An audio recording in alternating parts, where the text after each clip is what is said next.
harus menjadi Priscilla dan Aquila. Priscilla Aquila ini adalah sepasang suami istri di bawah Paulus yang sangat kompak karunianya. Yang satu public speaker, yang satu lagi konselor, bisa saling melengkapi gitu. Jadilah suami istri yang saling melengkapi, bukan saling menjatuhkan, bukan sama-sama jadi rekan kejahatan, tapi rekan kebenaran. Maksudnya, kalau yang satu ngamuk, yang satu lagi sabar, yang satu buat salah, yang satu membenar, yang satu bisa memperingatkan. Gak pernah dua-dua ingin buat salah gitu.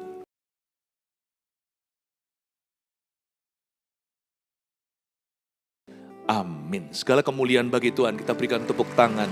Nah, kebaktian sekarang, I want to talk to you about the power of unity. Ini relevan sekali untuk kita dalam konteks apapun juga. Meskipun judulnya musuh utama revival adalah roh perpecahan, tapi bisa kita terapkan di rumah.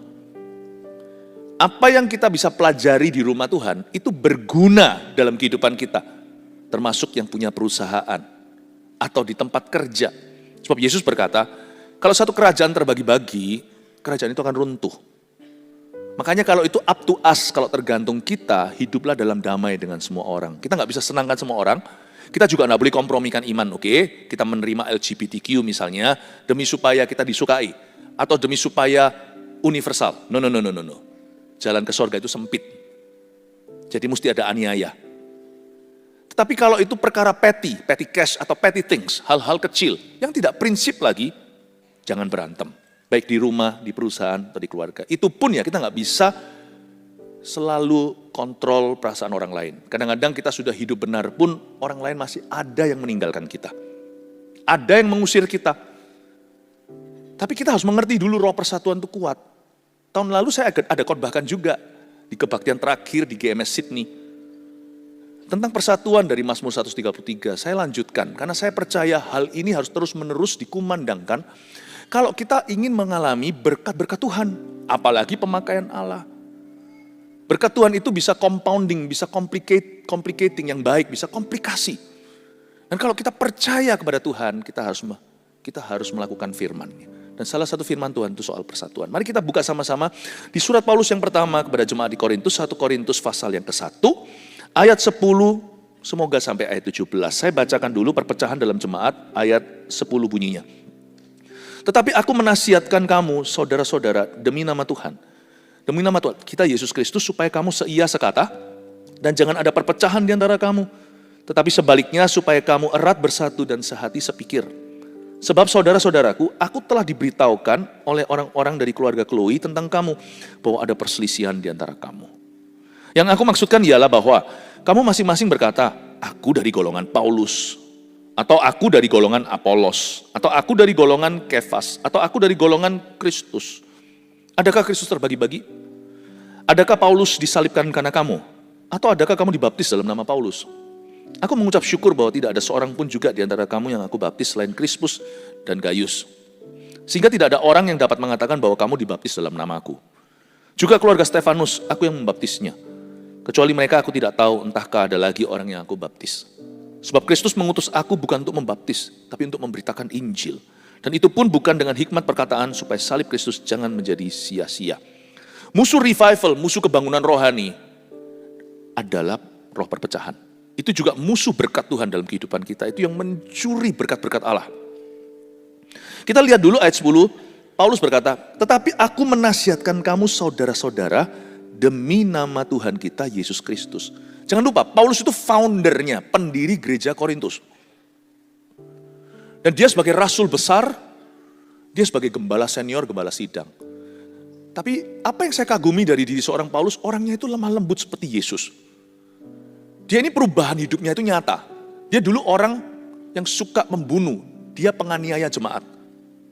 Orang ini dulu bukan hanya pemarah, pendendam, tapi dia juga kasar, kejam, raja tega. Tapi pribadi yang keras diubah sama Tuhan. Waktu dia bicara sama anaknya sendiri, anak rohani karena Paulus nak menikah, pakai lemah lembut dia. Biasanya orang bisa lemah lembut kalau sama pejabat. Mana ada orang berani keras atau kasar sama imigrasi sih? Gak masuk malahan. Bahkan waktu kita baru masuk di Sydney, di airportnya ada tulisan, please be respectful. Ya, any profanity, semua kata-kata kotor, sumpah serapah, Anda bisa dikenakan denda atau diusir dari negara ini. Kalau kita punya perlu, kita bisa lembut sama orang, kita bisa baik, kita bisa nice. But God hasn't called us to be nice. Tuhan memanggil kita bukan hanya untuk ramah dari luar nampaknya, tetapi Tuhan suruh kita hidup dalam kasih.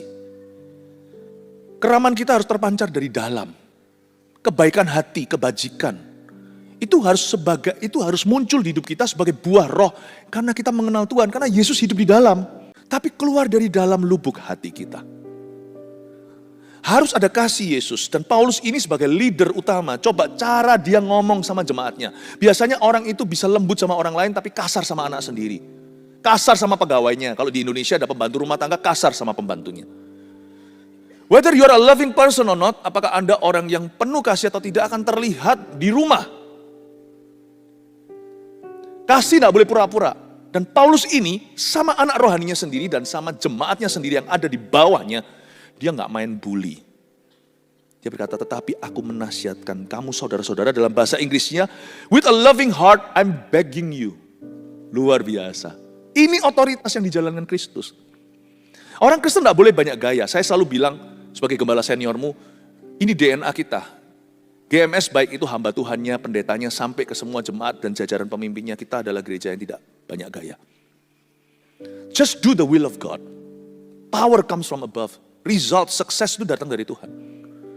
Lakukan aja bagianmu. Kasihilah Tuhan Allahmu. Dan kasihilah sesama manusia. Termasuk leadernya. Makin leader kita harus makin lemah lembut dan rendah hati seperti Yesus. I'm meek and humble, kata Tuhan. Tuhan itu tidak kasar. Jadi kalau kita kasar, kita nggak seperti Yesus. Tidak ada sindrom pendeta besar, nggak ada. Di seluruh GMS pendeta besar cuma ada satu. Pastor Robin. Kemarin waktu saya streaming, saya bilang, tidak ada pendeta besar di gereja kita. Waktu di sini, lagi streaming di Sydney, loh, semua pada protes, our pastor is a big pastor, haleluya. A gentle giant dalam hatinya sangat lembut. Kita itu, di gereja kita itu diajari, bahwa mengasihi itu harus top down. Melayani itu harus top down. Ya, Paulus itu loh, coba, aku menasihatkan kamu, saudara-saudara, demi nama Tuhan kita Yesus Kristus, supaya kamu seia sekata dan jangan ada perpecahan di antara kamu. Dia nggak main perintah-perintah. Paulus nggak gitu. Dia berkata, I beg you.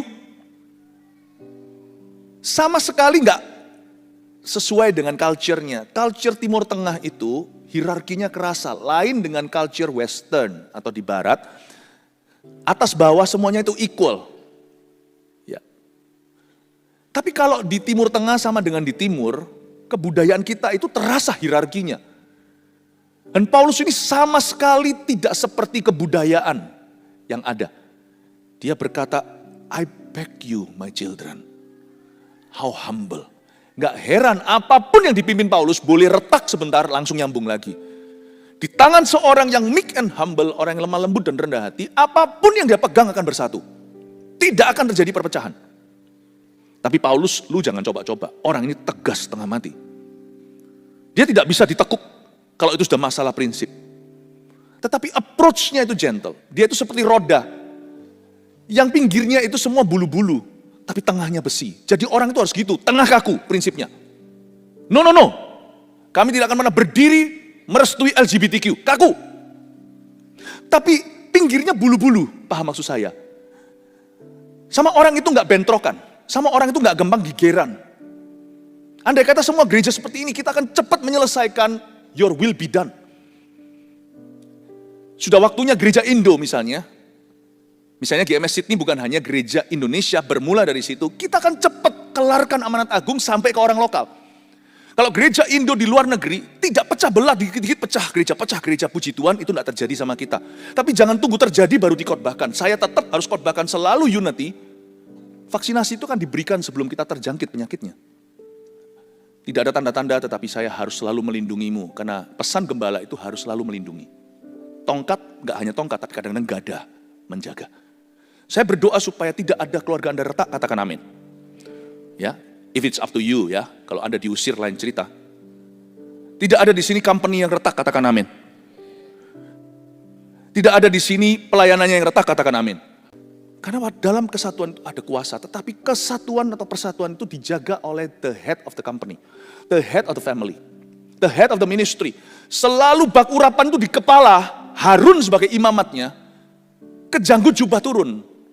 Imam sebuah keluarga itu kepala keluarga, papa dan mamanya, Imam satu company itu CEO-nya. Imam satu gereja itu pendetanya. Imam satu CG itu CGL-nya. Paulus coba lihat, kita pelajari, kita selidiki. Orang ini berkata, aku menasihati kamu. Demi nama Tuhan, I beg you with a loving heart. Jangan pernah keras sama sesama kita. Pilih-pilih. Kalau perlu sekali-kali keras, tapi itu pun punya tujuan yang jelas. Kalau kita tegas, harus punya tujuan jelas. Amin Bapak Ibu. Belajar untuk lembut, saling mengasihi. Sama anak jangan pernah keras semena-mena. Sama bawahan juga jangan pernah kita mentang-mentang. Kalau kita bisa punya spirit seperti itu, berkat akan mengikut terus. Mazmur 23 berkata, kebajikan kemurahan tak kau minta akan mengikutimu seumur hidupmu. Katakan amin, berikan tepuk tangan untuk Tuhan. Ya, coba ngomong sama kanan kirinya, ku kasih kau dengan kasih Tuhan. Tetapi aku menasihatkan kamu, saudara-saudara, demi nama Tuhan. Katakan demi nama Tuhan. Nama Tuhan bukan untuk profanity, bukan untuk Jesus. Ya, kita nggak usah takut radikal, fanatik kata orang. Jangan biasakan diri dengan kata Jesus gitu. Kalau kita lagi lihat scrolling media atau lagi nonton apa, kalau terlalu banyak begitu-gitunya itu kita nggak tahan. Bayangkan papa kita namanya itu disebut-sebut, dihina-hina. Kalau Anda bisa tahan berarti ya Anda bukan anaknya. Saya sih nggak bisa tahan yang gituan. Itu bukan keharusan. Anda mau nonton yang gitu ya nggak apa-apa. Tetapi saya bisa tahan. Bahasa Hokian ya. Saya nggak tahan. Nama Tuhan bukan dipakai untuk itu. Nama Tuhan tapi bisa dipakai untuk persatuan. Demi nama Tuhan. Katakan demi nama Tuhan. Maksudnya, aku mau bersatu demi Tuhan. Papa mama nggak cerai demi anaknya. Ada yang lebih kuat loh. Tali 3 lembar susah putusnya kata pengkhotbah. Lembar tali yang ketiga atau kadang-kadang justru dialah tali pertama yang mempersatukan. Itu Yesus Kristus bukan anak-anakmu. Jangan sampai kau tidak cerai gara-gara anak-anak Anda. Kau tidak cerai karena nama Tuhan yang mempersatukanmu saat holy matrimony. When you say I do. Atau kau berkata saya bersedia itu ngomong di depan Tuhan. Jangan sekarang karena perkara 1-2 hal. Kalau itu bukan perzinahan, dikit-dikit kita mau cerai. Jangan masuk ke dalam warisan kutuk. Karena kalau kita bersatu, meskipun berdarah-darah, meskipun kita harus memperjuangkan lagi kecocokan, kita harus memperjuangkan compatibility. Tapi kita percaya kalau kita mau bersatu itu worth it. Rewardnya itu lebih besar daripada harga yang kau bayar. Coba nggak tanya, kalau nggak percaya tanya anaknya. Anak yang terpaksa dibesarkan dalam perceraian orang tuanya itu nggak gampang, nggak mudah. Kalau ada di antara Anda, may God's grace be enough for you. Biar kasih karunia Allah cukup bagimu. Tetapi kalau kita punya pilihan, alangkah baiknya papa mama kita nggak cerai. Kenapa sih mereka nggak bisa mikirkan kita? Kalau misalnya masalahnya bukan perzinahan pun ada jalan loh. Kalau ada pertobatan. Cerai itu bukanlah solusi. Bukan solusi. Zaman sekarang kan zaman edan. Apalagi di daerah culture kebudayaan yang sudah post-Christian atau yang sudah Kristen itu lewat. Kristen itu adalah sejarah kami di belakang. Orang masuk ke pernikahan itu memang fall in love. Wah senang sekali, flamboyan. Tetapi mereka tidak pernah mantap di hati bahwa tutup pintu belakang. Bagi mereka sih is okay. Kalau sampai satu titik kamu tidak cocok sama aku, ya aku bisa punya pikiran lain. No, cannot. Ada hal-hal tertentu harus tetap konservatif. Karena itu firman Allah. Firman tidak berubah. Tidak bisa ditepis zaman. Kenapa sih papa mama nggak bisa akur gitu demi aku? Demi kami? Kenapa sih susahnya? Lebih kuat daripada anak. Alasan utama kita bersatu adalah selalu demi nama Tuhan, demi Tuhan Yesus. Dalam pelayanan juga sama. Lihat gambar besarnya, coba katakan lihat gambar besarnya. Always see the bigger picture. Ya, always see the bigger picture. No company yang tarik-tarikan yang bisa tetap berdiri. Izinkan saya izinkan saya menjabarkan, lebih tepatnya. Menjabarkan salah satu rahasia utama berkat Allah mengalir terus dalam kehidupan kita. Yaitu roh persatuan. Hati-hati dengan roh perpecahan. Tapi aku menasihatkan kamu saudara-saudara demi nama Tuhan kita Yesus Kristus supaya kamu seia sekata. Katakan seia sekata. Dan jangan ada perpecahan di antara kamu, tetapi sebaliknya supaya kamu erat bersatu. Katakan erat bersatu. Dan sehati sepikir. Katakan sehati sepikir. Oke, saya bahas dulu seia sekata. Katakan seia sekata. Oke. Apa artinya seia sekata? Aku menasihatkan kamu, kata Paulus, I beg you. Demi nama Tuhan, selalu Tuhan alasan utama kita bersatu. Supaya kamu seia dan sekata. Seia itu artinya seroh. Seia itu begini loh. Saya sama istri saya misalnya, kami kompak. Jadi saya nggak ragu dalam parenting atau dalam keputusan-keputusan di tempat kerja. Karena my wife and I, kami sama-sama adalah senior pastor couple. Dengan adanya pasangan saya nggak worry sama sekali. Seia itu artinya I'm sure she will agree with me. Bukan jadi yes man loh ya, enggak. Pasangan suami istri jangan jadi Anania Safira, nanti yes man terus. Kalau mereka sama-sama salah gimana? Anania Safira itu bisa sama-sama berbuat salah. Bisa sama-sama jahat dan menipu Roh Kudus. Dua-dua mati itu loh di Kisah Para Rasul. Dua-dua geblak di hadapan Petrus. Mau bohongin gereja, bohongin Tuhan kok bisa barengan. Mendingan jadi istrinya Pilatus. Pilatus itu mau hukum Yesus. Istrinya sudah warning dia. Honey gitu ya. Hai madu, sayang gitu ya. Jangan hukum orang ini, aku menderita dalam mimpi karena orang benar ini. Pilatus gak mau gubris, dia membuat kesalahan. Kita jangan seperti Anania Safira, partners in crime. Harus menjadi Priscilla dan Aquila. Priscilla Aquila ini adalah sepasang suami istri di bawah Paulus, yang sangat kompak karunianya. Yang satu public speaker, yang satu lagi konselor, bisa saling melengkapi gitu. Jadilah suami istri yang saling melengkapi, bukan saling menjatuhkan, bukan sama-sama jadi rekan kejahatan, tapi rekan kebenaran. Maksudnya, kalau yang satu ngamuk, yang satu lagi sabar, yang satu buat salah, yang satu yang satu bisa memperingatkan. Gak pernah dua-dua ingin buat salah gitu. Yang satu lagi ngamuk sama papa mamanya sendiri, malah justru pasangannya yang ingatkan untuk mencintai mertuanya. Untuk saling melengkapi, untuk saling mengingatkan. Seia sekata itu bukan dalam kejahatan, tapi seroh dalam kebenaran. Ada orang yang kita tahu, meskipun dia bisa memberi masukan, tapi dia itu selalu seroh sama kita. Tapi ada orang yang selalu bertolak belakangan. Sungguhan gak cocok seperti minyak dan air. Pokoknya orang itu kudu mau apa-apa, wis gitu ya bahasa Surabaya, pokoknya serang aku dulu deh. Nanti bener gak bener itu urusan belakang. Tapi ada orang yang begini, dia akan dukung aku dulu, lalu kritik aku kemudian. Nah itu kita butuhkan. Seia itu adalah orang yang agree dulu. Kecuali kalau vulgar kita berbuat jahat, dia pasti akan menentang kita. Tetapi kalau hal-hal yang sifatnya kebijakan, seia sekata adalah orang yang selalu berkata, I'm for you. Aku di pihakmu. Tapi setelah itu, mari kita pikirkan apakah ada metode lebih baik dari ini. Apakah ada cara-cara kita yang kurang baik. Seia adalah orang yang seroh, mintalah orang yang begitu. Makanya itu kalau di sini ada anak-anak muda, mau pilih pasangan, jangan hanya melihat tampang doang. Saya ngerti, tampang itu penting sekali lah. Kalau nggak ada chemistry dipaksakan, susah. Dia sama sekali bukan tipe saya. Nah, saya ingatkan loh ya, setelah menikah, tiap pagi dia adalah orang yang tiap pagi wajahnya kau lihat di ranjangmu. Jangan sampai tiap pagi lagunya bangun tidurku terus mati. Tidak lupa menggosok gigi, mati dulu tapi. Kalau dia bukan tipemu ya jangan kau paksakan, paham maksud saya. Tapi kalau kita mau ngomong soal tipe, makin ideal, kalau orang itu makin tua usianya, padahal dia bisa cari pasangan, tetapi dia terlalu cerewet di awal, lama-lama nanti lihat ya, makin tua makin cerewet, gak ada orang yang masuk idealnya. Dia mau masuk idealnya itu opa. Susah. Opa juga gak tentu. Jadi suami bagus, gak tentu. So you see, tampang itu perlu. But it's not number one. Kecocokan juga bukan. Karena pasti Anda tertarik dengan orang yang lawan jenis. Dan orang yang beda personality dengan Anda. It's okay. Jangan berhalakan kecocokan. Kecocokan adalah sesuatu yang kau usahakan. Sepanjang jalan. Jangan main perasaan. Justru dia itu beda sama kita untuk melengkapi kita. Saya beda sama dia untuk melengkapinya. Dan kalau kita gegeran karena perbedaan, belajar cari solusinya. Apa yang terbaik menurut kehendak Tuhan. Makanya orang yang menikah, terus habis itu nggak ke gereja, itu susah. Karena tidak ada tali lembar ketiga, di mana saudara seiman akan membantunya. You see, kalau Anda adalah seorang muda yang mencari pasangan hidup, yang perlu Anda lihat pada diri pasangan itu adalah komitmennya untuk maju dalam Tuhan. Itu nomor satu.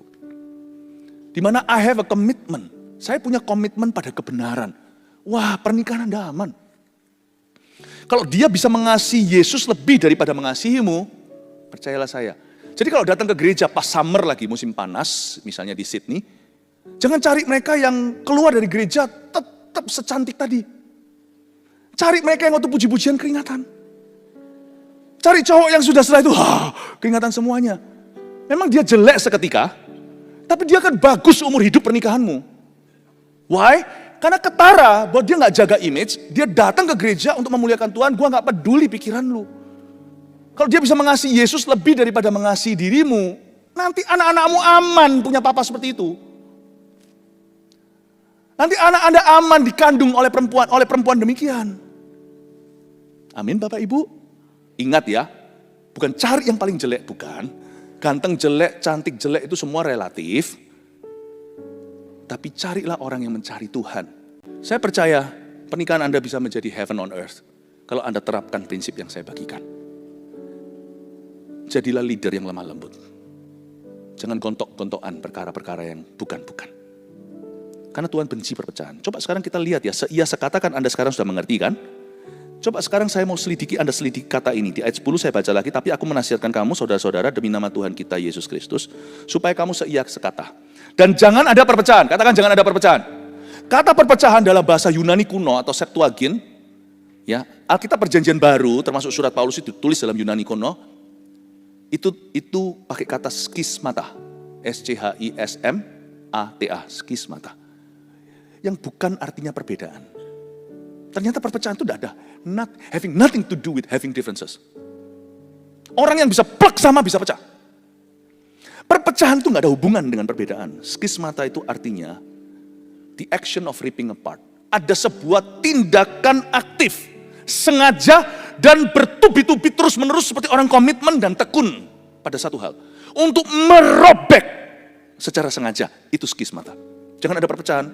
Jangan izinkan ada perobekan secara sengaja.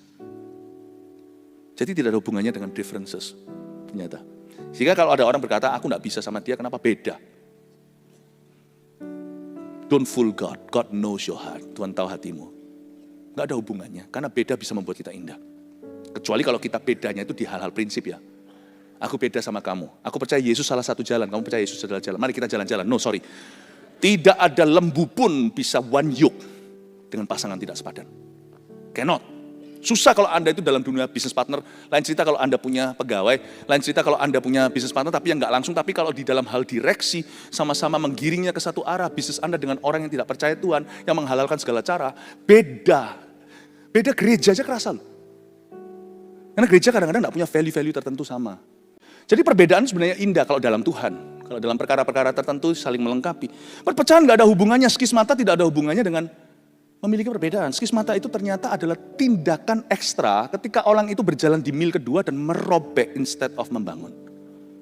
Nah itu dimasuk di nama gosip dan penyebar kepahitan. Entertaining, memanjakan perasaan-perasaan kecewa. Be careful. Hati-hati dengan spirit seperti itu dan hati-hati dengan orang-orang yang carry spirit seperti itu. Karena itu orang dipakai sama setan. Lain cerita kalau kita itu menjelaskan perbedaan yang sifatnya bukan hanya filsafat, tapi sifatnya prinsip kehidupan. Nggak bisa dong, saya nggak akan pernah undang seorang pembicara naik ke atas yang percaya Yesus salah satu jalan. Wah itu beda jalan sudah. Nggak bisa, no way. Saya nggak akan mengundang seorang pembicara karena kita ini gereja Kristen yang Pentakosta, tapi Pentakostalisme kita tidak ngawur. Bukan berkanjang pada manifestasi sebagai sesuatu yang utama. Jadi itu ngerti ya. Jadi dalam hal kita membuat keputusan-keputusan hidup kita harus bijaksana. Apa yang utama? Apa yang bisa kita di area di mana kita bisa fleksibel. Perpecahan itu tidak ada hubungannya dengan having differences atau punya perbedaan. Perpecahan adalah tindakan kepahitan untuk merobek. Entertaining yang namanya memanjakan feeling atau perasaan kepahitan. Ya itu jangan pernah Anda mau dibawa ke sana. Sebab sekarang coba kita lihat ya. Tetapi aku menasihatkan kamu saudara-saudara demi nama Tuhan kita Yesus Kristus supaya kamu seia sekata. Katakan seia sekata. Udah tahu kan ya orang yang seroh dengan kita. Dan jangan ada perpecahan di antara kamu. Katakan jangan ada perpecahan. Sekarang kita ngerti skismata. Tetapi sebaliknya supaya kita erat bersatu. Katakan erat bersatu. Erat bersatu di sini bicara tentang kasih. Katakan kasih. Kasih itu buah roh yang pertama sebelum yang lainnya. Erat bersatu itu tidak bisa terjadi kalau tidak ada orang yang berbesar hati. Erat bersatu itu selalu dimulai dengan spirit yang berkorban. Dan spirit yang berkorban itu adalah kasih. Erat bersatu itu harus ada orang yang menjadi titik persatuan, bukan roh perpecahan. Di dalam suatu hubungan, baik itu suami istri, pernikahan, atau keluarga, atau company, atau gereja, selalu Anda lihat, roh persatuan itu, roh kudus itu selalu masuk lewat satu celah. Selalu ada someone yang rebuild, someone yang benar-benar mempersatukan. Erat bersatu itu adalah kasih, buah roh. Sebab orang yang dewasa akan bisa mengatasi perkara-perkara yang sifatnya petty, perkara-perkara yang sifatnya sepele. Tapi perkara sepele itu bisa jadi gede dalam diri orang yang kanak-kanak jiwanya. Ternyata setelah kita ngomong dengan satu orang yang ternyata diam-diam dia itu adalah seorang raksasa rohani di dalam, padahal di luarnya imut-imut. Anda bicara masalah Anda yang besar tadi setelah ngomong sama dia, jadi terasa kecil, bukan karena dia meremehkannya. Tapi terasa orang ini cool sekali, bisa tenang sekali menanggapi dan punya perspektif yang Anda tidak miliki. Ketika Anda bicara dengan orang itu, loh kok gampang sekali, ternyata begitu saja. Bukan dia kasih solusi murahan, tapi dia tunjukkan kebesaran hatinya. Dan dia berkata, saya rasa mengampuni dan belajar menerima kekurangan orang itu justru membuat orang itu jadi bagus. Aku dari tadi teter kelemahannya dia, orang ini bisa melihat potensinya.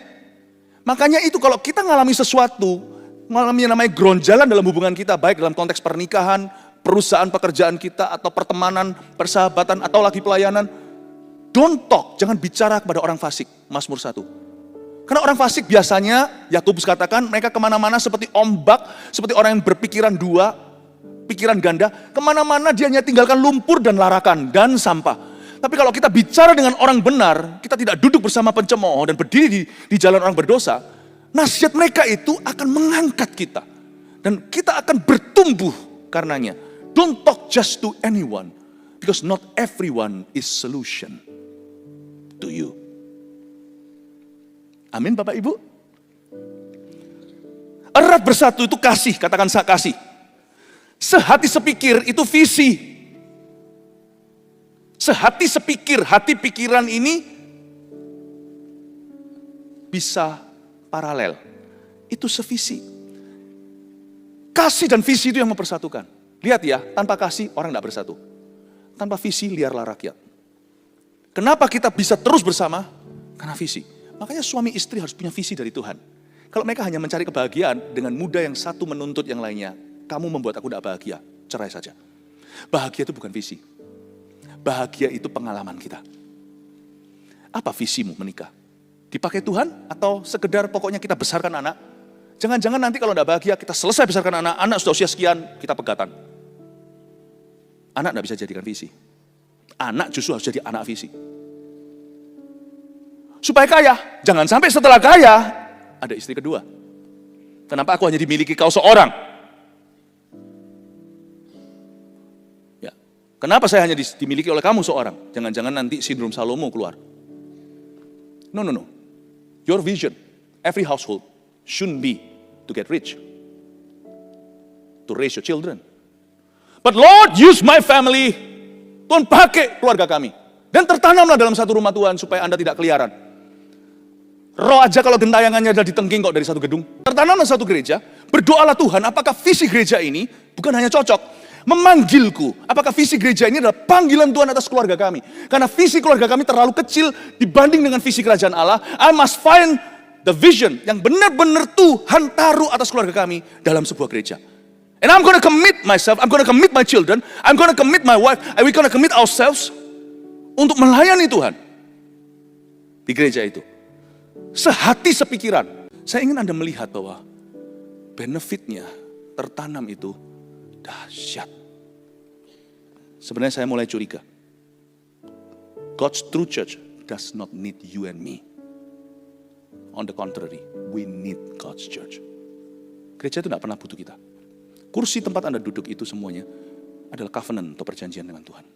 Detik kita meninggalkan itu, sudah siap Tuhan kirimkan 7 yang lainnya duduk di situ. Seriously. Dan kursi ini belum bisa penuh, mau tahu kenapa? Karena belum dikelola, semua orang menjadi seorang pekerja. Persatuan itu dahsyat, ada complication of blessing, ada komplikasi berkat. Sehati sepikir itu bukan bicara tentang dirinya, sehati sepikir itu bicara tentang visi yang lebih tinggi. Sebab saudara-saudaraku, aku telah diberitahukan oleh orang-orang dari keluarga Chloe tentang kamu, bahwa ada perselisihan di antara kamu. Chloe ini siapa? Cepat saja. Chloe adalah keluarga businessman yang traveling dari Efesus, dari Korintus ke Efesus, di mana Paulus menulis surat ini. Dan dia cerita, Pak, Pastor Paulus kenapa? Kami sedih hari-hari ini, geger terus. Siapa geger? Si itu, si ini. Paulus nggak tulis saja. Ini itu. Pak, dia berkata tuh, saya itu mau bertumbuh susah. Dari laporan itu, Paulus tuliskan. Dan luar biasa. Waktu dia tuliskan, saya percaya itu dengan konsen atau dengan izin Chloe. Nggak ada di dalam keluarga Tuhan itu yang berkata, aku ngomong tapi janji ya, jangan ngomong kalau aku yang ngomong. Kan biasa kita gitu kan orang Indonesia. Jangan ngomong, aku yang ngomong loh ya. Kalau saya ngomongin siapa, saya akan bilang ngomongin aku yang ngomong. Never be ashamed. 1, stand up for God's truth. 2, stand up for any truth. Any truth is God's truth. Saya nggak pernah mau sembunyikan diri. Biarin aku yang ngomong. Mendingan gua kehilangan teman daripada saya kehilangan kepercayaan Tuhan. Chloe berkata, monggo silahkan. Chloe mungkin orang Jawa Tengah. Monggo please, silahkan. Beritahukan kalau aku yang ngomong. Dia nggak nantang, tapi Paulus berkata, kalau aku tiba-tiba out of the blue, Moming Shimiao, diam-diam lalu ngomong ada perpecahan dia. Aku enggak mau Paulus bertindak seolah-olah, aku ada marifat. Ini semua orang berkata, wah nabi dia. Enggak. Paulus berkata, aku harus mengutip sumber infonya. Sama dengan kalau Anda bikin buku atau esai, atau kalau Anda tulis tugas sekolah, kan di bawah kan harus ada footnote-nya. Anda ngambil dari buku apa, page apa, segala kan harus ngomong. Copyright itu ada. Paulus berkata, kalian enggak boleh memberi orang, saya enggak boleh jadi overrated. Orang kira saya peka, padahal saya dapat infonya dari manusia. Boleh ya Chloe? Boleh. Pak Paulus silahkan, gak apa-apa. Aku gak takut kok dianiaya di sana, asal terjadi perubahan. Beautiful. Semua orang Kristen harus gentleman. Tidak, persatuan dalam keluarga itu akan susah kalau ada orang yang picik atau yang gak gentle. Dalam perusahaan juga sama, susah mempertahankan persatuan kalau ada yang curang spiritnya. Jadi orang itu harus apa adanya. Tapi gak bodoh ya apa adanya. Apa adanya seperlunya, kalau itu prinsip apa adanya. Tapi kalau enggak prinsip ya janganlah ya datang ketemu sama perempuan, naik 5 kilo ya, ngapain lu ngomong? Biar suaminya yang beritahu. Ya kan? Apa adanya itu bukan bodoh, tapi apa adanya untuk kebenaran harus. Kita harus apa adanya. Belajar dari Chloe, belajar dari Paulus, dia enggak sok nabi, dia ngomong apa adanya. Dia bilang memang ada orang yang beritahu sama saya kalau kamu ada perselisihan. Coba kita lihat ya perselisihan mereka dengan cepat. Yang aku maksudkan ialah bahwa kamu masing-masing berkata, aku dari golongan Paulus. Nggak salah sih, aku dari golongan Paulus. Paulus itu foundernya, pendirinya. Lalu ada juga, atau aku dari golongan Apolos. Apolos pernah ke Korintus. Apolos ini seorang leader yang sangat karismatik. Dia ini orang yang sangat super fasilida, bisa-bisa lebih fasih dari Paulus. Apolos itu adalah seorang yang pernah dijamah dan didoakan. Saya percaya dia kepenuhan Roh Kudus saat diterangkan jalan Tuhan yang lebih lengkap oleh Priscilla Aquila, anak rohani Paulus. Ketika mereka menemukan Apolos sedang berdebat luar biasa, ditambahkan kamu butuh Roh Kudus, gitulah kira-kira. Saya yakin meskipun tidak ditulis secara terang-terangan, tetapi Alkitab mengatakan Priscilla Aquila menjelaskan the more complete way of God. Dan Apolos ini luar biasa fasih. Dia ini seorang leader yang sangat karismatik. Karismatik itu maksudnya berwibawa.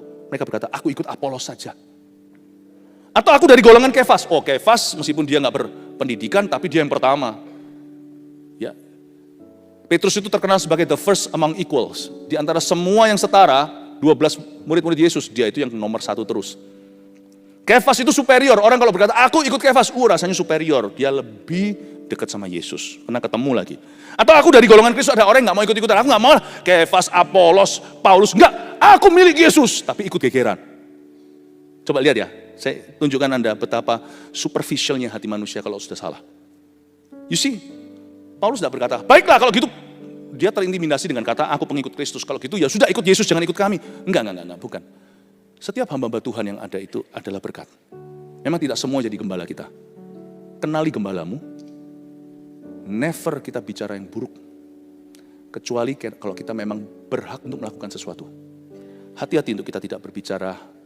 Karena kita kurang-kurang bicara Injil. Hati-hati dengan gosip yang tidak perlu. Karena gereja ujungnya yang rugi adalah jiwa-jiwa baru. Yang ujungnya rugi adalah jiwa-jiwa yang belum kenal Tuhan. Pak Paulus langsung menjawab gini. Adakah Kristus terbagi-bagi? Ciami orang ini. Adakah Kristus terbagi-bagi? Adakah Paulus disalibkan karena kamu? Dia pakai dirinya sendiri. Bukan egosentris. Tapi dia pakai dirinya sendiri untuk diantem-antem. Apakah Paulus disalibkan karena kamu atau adakah kamu dibaptis dalam nama Paulus? Aku mengucap syukur bahwa tidak ada seorang pun juga di antara kamu yang aku baptis selain Krispus dan Gaius. Kan, kamu kan dibaptis dalam nama Allah Bapa, Putra dan Roh Kudus dan Paulus. Enggak kan? Siapapun baptismu kan baptis dalam nama Allah Bapa, Putra, Roh Kudus kan. Paulus berkata gini, kalian punya spiritual elitisme, ikut-ikutan seperti ini enggak baik. Sebenarnya ya, termasuk orang yang berkata aku pengikut Kristus, itu juga enggak baik. Kenapa? Itu sudah dalam konteks antem-anteman dengan figur-figur yang lainnya. Kristus tidak terbagi-bagi. Paulus juga miliknya Kristus. Apolos juga miliknya Kristus. Kefas apalagi miliknya Kristus. Makanya Paulus berkata, lu orang kalian semua yang berkata, aku golongan Paulus, kamu hanya memanfaatkan nama Paulus. Kamu yang berkata, aku golongan Apolos, kamu hanya memanfaatkan Apolos. Apolos kalau tahu dia juga sedih. Kamu yang berkata, kamu adalah golongan Kefas, Kefas kalau tahu juga akan protes keras. Aku golongan Kristus, Kristus akan berkata, aku gak kenal mereka semua. Termasuk yang ngaku-ngaku golonganku. Emangnya, aku ini kampanye apa? Kalau hari ini ada orang di sini yel-yel sama saya, enggak, aku ikut Pastor Philip Mantova. Aku enggak mau Jeremy. Aku enggak mau sama siapa-siapa. Ya saya sedih lah. Orang yang ikut saya juga ngapain? Buat apa? Kalau saya dilawan dan dibenturkan dengan anak saya, Tuhan itu kasihan kalau dibenturkan dengan hamba-hambanya. Makanya Tuhan Yesus pasti enggak mau tuh yang termasuk mereka yang berkata aku mengikut Kristus. Karena sebenarnya in the end, it's never about Paulus, Apolos, Kefas, Kristus, it's always about them. Nggak usah ikut-ikutan yang gini-ginian. Nggak usah. Karena ini disebut skismata tadi, merobek. Termasuk yang ngaku-ngaku golongan Kristus. Berapa banyak di antara kita, aku nggak gereja-gerejaan, aku cuma cinta-cinta Tuhan. Kepahitan kan? Itu orang harus ngomong gitu sudah kepahitan. Tuhan pun dia hanya pakai untuk membenarkan kepahitannya. Aku nggak mau, gini-gini. Aku nggak usah gereja-gerejaan, aku langsung sama Tuhan Yesus. Wow, betapa sakti dan hebatnya sana bisa langsung, saya aja nggak bisa langsung. Saya butuh umat Allah. Untuk saya bisa berdoa, Bapa kami yang dalam sorga, saya harus punya saudara. Nggak gitu saya ubah itu doa Bapak kami, Bapakku yang di dalam sorga. I need God's people. Aku pun dibentuk. Sebenarnya kalau ada orang yang pernah dikecewakan dalam gereja, it's growing pains, it's okay. Berapa kali kalau ada Anda misalnya kelebing ya, yang pernah kelebing, jangan sampai masih ya. Tadi kebaktian pagi saya jelaskan, kelebing itu sebenarnya tiruan dari gereja. Tapi Anda harus milih, Anda mau dari sumber air bersih atau sumber air kotor. Persatuan itu dimulai dari rumah Tuhan soalnya. Karena visi tidak akan lahir dari rumahmu.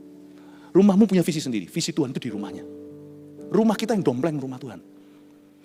Makanya ada orang yang berkata, aku golongan Paulus, golongan Kefas. Kalian hanya memanfaatkan. Ada orang yang berkata, aku tidak gereja-gerejaan. Aku langsung Tuhan. Ada orang yang berkata, aku streaming saja misalnya. Aku streaming saja. Sungguhan tak? Beneran tak? Coba. Kalau kita streaming, kita sudah biasa scrolling itu. Paling 2 detik, boring langsung lanjut. Nggak mungkin. Kalau kita streaming, pasti kita akan detik ke menit yang kita mau saja. Coba izinkan anak kita makan apa yang mereka mau, nanti yang keluar semuanya gula-gula. Sayur dilewat. Cannot. Church at your fingertips ain't no church. Church should be above you, not under your finger. Should be above you. Boleh streaming kalau memang kita haruskan. Kalau memang jauh gini kayak gimana caranya orang Jayapura sekarang bisa mengikuti kebaktian kita. Saya baru dari sana, ya dari streaming lah. Masa terbang ke sini. But when church is in your, waktu berada di dalam komunitas Anda, berada di radiusmu, church should be under your finger. Church should be above you. Amin Bapak Ibu. Semoga kita mengerti roh persatuan itu penting sekali. Bak urapan Tuhan taruh di imamat Harun, di Lewi, tidak di sukumu. Bak urapan di kepala Harun yang kejanggut jubahnya turun. Nah, lalu lanjut setelah itu, ya selesai. Makanya itu jangan kita itu berhalakan kecocokan, jangan main perasaan. Tahukah Anda bahwa warisan terbesar dalam sebuah rumah tangga, termasuk dalam gereja, adalah persatuan pemimpin, persatuan papa mama. Karena waktu kita bersatu, ada komplikasi berkat. Kerajaan Allah itu bukan hanya vertikal, tapi horizontal. Tapi kala jengking tidak ditransfer sama Tuhan. Tapi yang matang. Anda kaget. Tiba-tiba Anda yang selalu sulit doa 5 menit aja udah boring sekali. Tiba-tiba Anda bisa berdoa, bisa terbeban. Dari mana? Waktu Anda berdoa gitu, someone else's spirit, the Holy Spirit of course, transfer to you. Itu komplikasi berkat. Jangan heran ya, karena Anda bersatu di rumah Tuhan, lalu Anda bawa kejanggut dan jubahmu turun. Tiba-tiba ada hikmat dalam bisnismu. Kaget, ini gak ada dalam semua ilmu bisnis yang telah kupelajari. Tiba-tiba ada miracle demi miracle terjadi. Anak-anak Anda semuanya bisa melayani. Tidak perlu mengalami rebellious stage. Anda akan terkejut. Ada berkat yang tidak bisa kau upayakan, usahakan, tidak bisa kau rencanakan, tidak bisa kau ulangi dan kau sengaja. Itu Tuhan sediakan bagi orang-orang yang bersatu dalam Tuhan. Amin Bapak Ibu Saudara. Warisan terbaik adalah persatuan, karena turun dari situ komplikasi berkat. Tapi saya kasih 3 poinnya. Poin number 1 yang kita bisa pelajari sebagai kelanjutan tahun lalu saya sampaikan tentang persatuan pula. Number 1, ya. Kemuliaan nama Tuhan adalah alasan utama untuk bersatu. Remember that. Demi nama Tuhan. Katakan demi nama Tuhan. Always kemuliaan nama Tuhan. Kemuliaan Tuhan. Gereja tidak boleh pecah-pecah. Baik itu gereja lokal sini, Australia, atau gereja imigran. Tidak boleh pecah-pecah. Karena we've got job to do. Kita harus selesaikan. Amanat agung. Jangan ketinggalan Australia. The kingdom of God needs you. Ya. Kemuliaan nama Tuhan adalah alasan utama untuk bersatu. Let's unite until the job is well done. Karena suatu hari kita ketemu Tuhan, tidak bisa berkata, Lord, I'm bringing you medium rare. Tuhan berkata, well done my servant, God wants it well done. Pecah-pecah membuat kita jadi rare. Amin. Ngomong kanan kirinya, God likes it well done. Kemuliaan nama Tuhan adalah alasan utama untuk bersatu. 2. Yang kedua, kasih dan visi adalah ikatan roh yang mempersatukan. Makanya itu, apa yang lebih kental dari saudara seiman? Saudara sevisi. Kalau saudara seiman, ku tak pandang dari gereja mana, asal kau berdiri atas firman-Nya. Ku tak pandang kau dari gereja mana, betul, karena kita saudara seiman. Ya. Doktrin Roh Kudus tidak bisa memisahkan kita sebenarnya. Orang mau ngomong apa segalanya, I bless you my brother. Kalau kita doktrin Kristusnya sama, puji Tuhan. Tetapi apa yang lebih kental dari saudara seiman? Saudara sevisi. Lihat kanan kirinya, itu saudara sevisimu, lebih dari saudara seiman. Kalau saudara seiman masih sepupu, ya, atau sepaha, saudara sevisi itu lebih kental. Coba lihat kanan kirinya, I appreciate you saudara sevisiku. Di GMS tercinta ya. Nomor 2 tadi itu, ingat ya, kasih dan visi. Katakan kasih dan visi. Lagi, kasih dan visi. Katakan lagi, kasih dan visi. Remember these 2 things, these 2 elements, perabotan satu-satunya yang kau perlukan.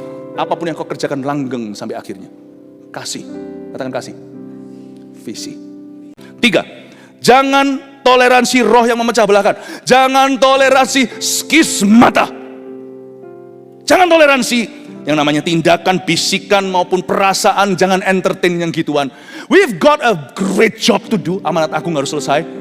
Mari kita semuanya keluar dari petty things yang menghalangi. Mari kita bawa Injil ini jauh, far and wide, sampai ke Hobart. Saya baru tahu ternyata ujung-ujung sana masih ada Hobart, pulau sendiri yang terpencil di situ. God will bring the gospel. Salah satunya adalah lewat gereja kita. Akan semerbak wangi seperti bunga mawar Sharon. Sampai kemana-mana. Hingga semua orang akan mendapatkan kasih sayang Tuhan. Haleluya. Kasih tepuk tangan untuk Tuhan.